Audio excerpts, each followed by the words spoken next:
and I'm a candidate for Portland City Council District 2. And I'm here today to testify against this emergency ordinance to purchase the riot shields and chemical weapons for the Portland Police Bureau's rapid response team.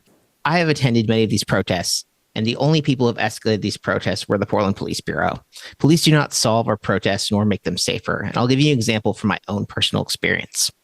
On May 2nd, I attended a peaceful protest at the park blocks of PSU.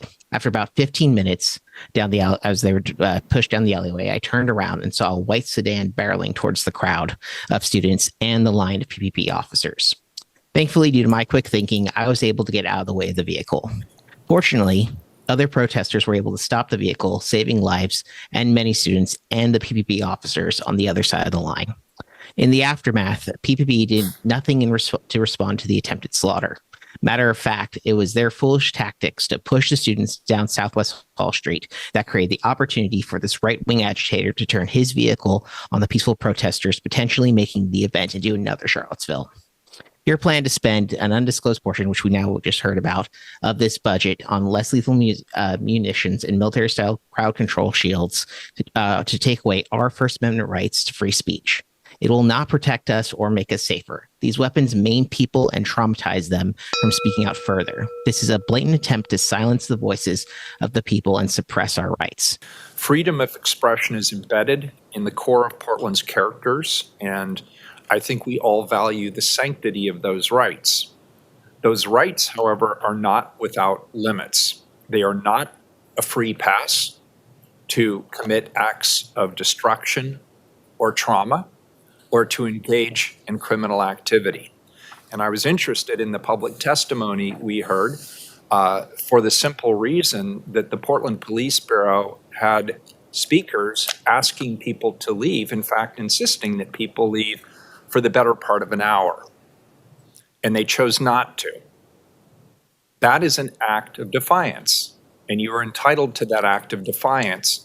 But then you shouldn't whine, complain, and cry when there are consequences for that act of defiance.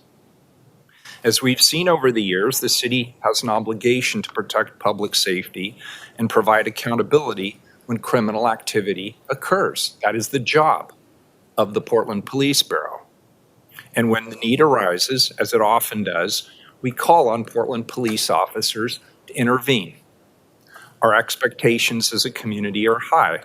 We expect officers to embody their training and engage with our community with integrity and resolve. Likewise, we expect our community to demonstrate passionately, but peacefully, without causing harm to one another. And when these expectations are not met, our entire community suffers as a result. It's incumbent upon us at Council to ensure, as Commissioner Rubio said, that our officers have the equipment they need to safely answer some very dangerous calls.